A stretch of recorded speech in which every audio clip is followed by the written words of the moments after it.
Nama saya Sofina Ahmad, saya mahasiswi Institut Medika Dr. Gigi Suherman, kontrasepsi, KB alami atau KB kalender.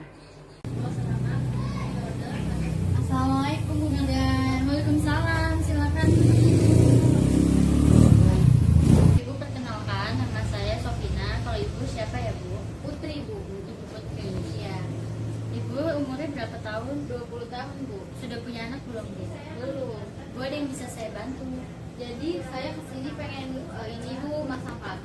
Cuma saya nggak mau pakai alat. Terus saya nggak mau minum pil soalnya takut lupa. Oh iya Bu. Ibu nikahnya sudah berapa lama? Baru 1 minggu Bu. Baru 1 minggu. Ibu mau KB alamiah seperti apa? Kalender. Iya. Oh, Ibu mau pakai KB alamiah ya Bu ya? Iya Bu. Ya Bu, jadi saya jelaskan ya Bu ya. Jadi begini Bu. Jadi KB kalender adalah usaha untuk mengatur kehamilan dengan menghindari hubungan badan selama masa subur seorang wanita. Sebab pembuahan memang hanya terjadi pada saat masa subur atau lebih tepatnya 12 sampai 24 jam. Setelah puncak masa subur atau sel telur dilepas 12 sampai 24 jam ini masa subur sel telur rata-rata. Jadi sebelumnya menggunakan metode ini, tentukan pasangan suami istri harus mengetahui masa subur. Siklus masa subur pada setiap wanita tidak sama. Untuk itu perlu mengamati minimal 6 kali siklus menstruasi.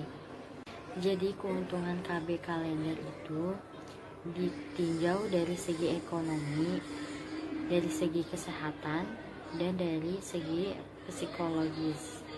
Jadi hal yang menyebabkan metode kalender menjadi tidak efektif adalah satu, menentukan masa tidak subur didasarkan pada kemampuan hidup sel sperma dalam saluran reproduksi.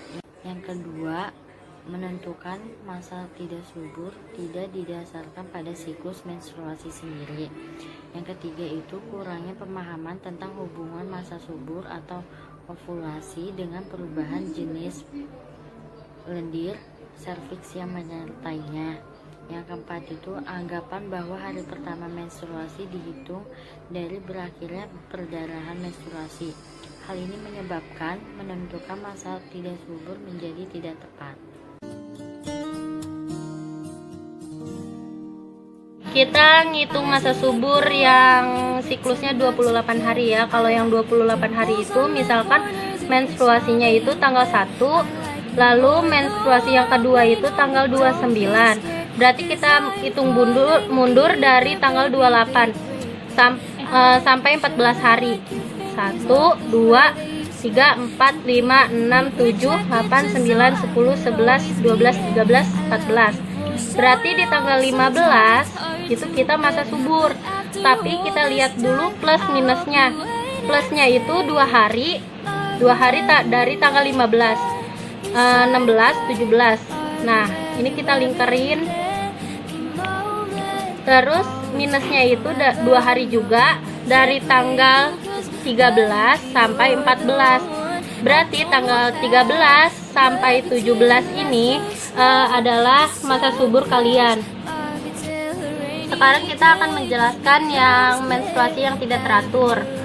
Menghitung masa suburnya itu, ibunya harus tahu selama 6 bulan belakangan ini menstruasinya tuh tanggal berapa aja.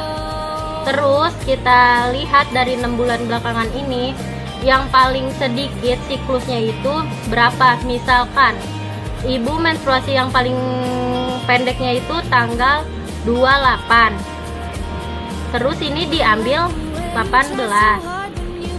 Lalu yang paling terpanjangnya dari 6 bulan belakang ini kita lihat misalnya tanggal 30 diambil 11. Ini 18 sama 11 ini udah dari rumus. Terus ini dikurang. Ini hasilnya 19. Nah, 10 ini dia tuh dihitung dari pas pertama menstruasi. Misalnya menstruasinya tanggal 1. Dihitung 10 hari. 1, 2, 3, 4, 5, 6, 7, 8, 9, 10. Berarti di tanggal 10 ini masa subur kalian. Terus tanggal 19 ini ini angka 19 ini dihitung juga dari tanggal 1, dari tanggal pertama kalian menstruasi. 1, 2, 3, 4, 5, 6, 7, 8, 9, 10, 11, 12, 13, 14, 15, 16, 17, 18, 19 sampai ke tanggal 19 ini. Berarti ini tanggal 10 pertama kalian masa subur, dan tanggal 19 ini akhir kalian masa subur. Sekian penjelasan dari saya, semoga bermanfaat. Wassalamualaikum warahmatullahi wabarakatuh.